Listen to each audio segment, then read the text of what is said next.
요한복음 10장은 양과 목자의 비유를 통해서 예수님께서 은혜의 복음을 설명해 주셨습니다. 양의 우리에 들어가되 문을 통과하지 않고 다른 데로 넘어 들어가는 모든 자들은 다 절도이며 강도다라고 주님께서 말씀해 주셨어요. 절도와 강도가 하는 일은 도둑질하고 죽이고 멸망시키는 것밖에는 없어요. 오직 문으로, 그 좁은 문으로 들어가는 자가 목자이다 라고 우리 주님께서는 말씀해 주셨습니다. 주님께서는 당신 자신을 양의 문이라고 말씀하셨어요. 양들이 들어가는 문을 말하죠. 예수 그리스도를 통해서 예수 그리스도를 믿음으로 주님과 인격적인 관계를 통하여 양의 우리는 뭘까요? 교회죠. 그 교회에 들어가지 않는 모든 사람들은 도둑이요 강도다라고 경고하고 있는 것이죠. 주의하라는 것입니다. 신구약 성경의 역사와 2000년 교회의 역사에 이런 거짓 선지자들, 거짓 교사들은 사실 끊이지 않았습니다. 주님께서는 이것을 분별하라고 오늘날 교회에 요구하고 계신 거예요. 참 양은 목자의 음성을 분별하고 목자를 따라갑니다. 양들은 절도와 강도를 따라가지 않아요. 분별력, 그래요. 분별력. 그러니까 그가 누구를 따라가는가 하는 것은 그가 참된 양인가 그렇지 않은가를 보여주는 표지가 된다라고 이야기하는 것입니다. 누구를 선택하는가, 누구를 따라가는가 하는 것이 그 사람의 어떠함을 있는 그대로 보여준다는 것이죠. 주님은 당신 자신을 선한 목자라고 말씀하셨습니다. 선한 목자는 양으로 생명을 얻게 하고 그 생명을 풍성하게 누리게 하며 그 일을 위하여 자기의 생명까지도 목숨까지도 버린다라고 말씀해 주셨어요. 그러나 삭구는 그렇지 않아요. 자기의 유익과 만족을 위해 섬기기 때문에 돈을 위해서 일하고 따라서 위험이 닥치면 양을 버리고 도망간다라고 주님이 말씀해 주셨습니다. 이유는 간단해요. 양을 사랑하지 않기 때문에 그렇습니다. 선한 목자는 자기 양을 알고 양도 자기 목자를 알고 있어요. 이 알미라는 것이 인격적이고 체험적인 알을 이야기하는 것이거든요. 즉 관계를 이야기하는 것이죠. 성부 하나님과 성자 하나님께서 서로 아시는 것 같이 그렇게 서로 알게 된다는 거예요. 누가요? 선한 목자가 양을 알고 있고요. 양이 자기의 목자를 알고 있다는 것입니다. 선한 목자이신 주님께서는 아직 양의 우리에 들어오지 않은 자기의 양들을 잘 알고 계시고요. 그들을 인도해 주실 것입니다. 이것은 선교에 대한 바른 비전을 보여주는 대표적인 말씀이에요. 주님께서 십자가에서 죽으심으로 자기의 양을 구원하시는 일은 당신 스스로의 생명을 내려놓으시는 일이시며 철저하게 주님의 주권적 권세에 속한 문제라는 것이죠. 모든 목회자들과 장로들은 선한 목자, 주님을 따라가야만 합니다. 선한 목자인가 아니면 삭군인가, 절도이며 강도인가를 분별하는 것은 그건 양의 몫이에요. 그래서 양들은 분별력이 있어야 하는 것입니다. 참된 주님의 양은요, 그런 분별력을 갖게 되고요. 그것을 분별하게 된다라고 주님은 말씀해 주고 계십니다.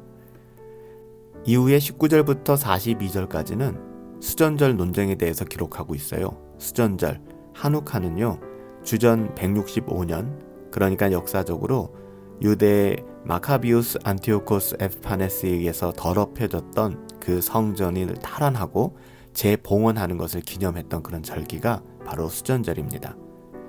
유대인들은 당신이 그리스도라면 밝히 알려달라고 주님께 재촉하듯이 물었죠. 주님께서는 이미 말씀과 행함으로써 그것을 다 증명해 보이셨지만 너희가 믿지 않는구나 라고 하면서 그들의 불신을 지적해 주셨습니다. 그들이 믿지 않았던 이유는 단 하나예요. 그들이 주님의 양이 아니기 때문입니다. 주님께서는 당신을 믿고 따르는 당신의 양들에게 생명을 주세요. 우리가 너무나 잘 알듯이 예수님에게서 양 한 마리도 빼앗을 사람은 존재하지 않습니다. 어느 누구도 예수님께 속한 것을 빼앗을 사람은 없어요. 양들을 주님께 주시는 분은 하나님 아버지이시기 때문에 주님과 하나님 아버지는 하나시잖아요. 이 말씀을 하심으로써 주님께서는요, 당신 자신이 하나님이심을 선언한 거예요. 이 말을 들었던 유대인들의 마음은 굉장히 힘들었죠. 이 말은 유대인들의 마음을 자극했고요. 예수님을 돌로 치려는 그런 긴장감까지도 조성되고 말았습니다. 신성모독이라는 것이죠. 신성모독이라고 판단하는 그들에게 주님은 인간의 지도자들도 너희가 신이라고 이야기하지 않느냐. 성경에서도 하물며 시편 82편 6절이죠. 재판장이신 하나님의 역할을 대신하는 이 땅의 모든 재판장들, 권위자들을 향하여 신이라는 표현이 기록되어져 있거든요. 이 땅에서 살아가는 인간의 지도자들도 하나님께서는 신이라고 하셨거늘 주님께서는 이렇게 말씀하심으로 말미암아 내가 하나님이라고 하는 것, 주님 당신은 하나님이신데요.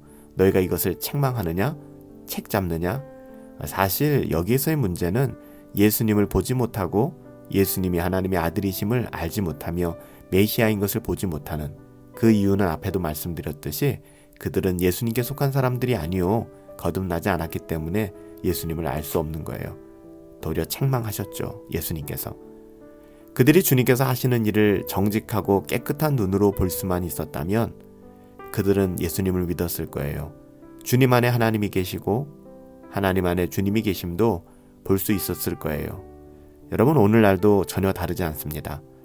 성경을 통해서 정직하게 우리가 볼 수만 있다면 이 깨닫는 마음이 성령의 마음이고 성령의 은혜의 마음이죠. 그들은 주님을 믿게 될 거예요. 근데 그러지 못하는 것이죠. 주님께서는 그들이 돌로 치려 했지만 영적인 권위로 그들을 피해 떠나가셨습니다. 그리고 전에 요한이 세례 주던 곳으로 가셨는데요. 거기서 많은 사람들은 주님에 대한 요한의 증거가 참되다 판단하고 주님을 믿는 사건들이 또 일어나게 됩니다. 요한은 아무런 표적도 행하지 않았지만 주님께서 행하신 표적을 보았기 때문에 그래요. 어떻게 보면 이들은 믿음으로써 자신들이 주님의 양임을 스스로 증거하게 된 것이죠. 여러분, 우리가 주님의 양이다, 주님께 속했다라고 하는 것은 우리가 주님을 믿느냐, 그렇지 않느냐를 통해서 확연하게 드러나게 되는 거예요. 신앙은요, 양의 문이 되시는 예수 그리스도를 믿음으로 인격적인 관계를 맺는 것입니다. 내가 주님을 알고 주님이 나를 아시는 것이 여러분 참된 신앙이에요. 이 믿음으로써 나는 주님의 양이라는 사실이 증명되게 되는 것이죠. 양이 아니면 주님을 믿을 수가 없어요. 그 양은 주님을 믿음으로 주님과 인격적인 관계를 맺음으로 양의 우리에 들어온 자들 뿐입니다. 그들은 계속해서 목자의 음성을 분별하여 목자를 따르게 될 것이죠. 요한계시록에 나오는 것처럼 어린 양이 어디로 가든지 그분만을 따라 살게 될 것입니다. 살아계신 아버지 하나님, 저희를 주님의 양으로 부르사 참 목자이신 주님을 알고 믿고 따르게 하시니 감사를 드립니다. 평생 주님과 주님께서 친히 세우신 목자를 분별하고 주님을 더욱 깊이 알고 주님을 더욱 따라가는 저희들이 되게 하여 주시옵소서. 주님을 신뢰합니다. 예수님의 이름으로 기도하옵나이다. 아멘. 오늘도 목자 되신 우리 주 예수 그리스도를 바라보며 믿음의 주님 온전케 하신 그분만을 따라 살 수 있는 저와 여러분들 되시길 예수님의 이름으로 축복합니다. 오늘 하루도 승리합시다.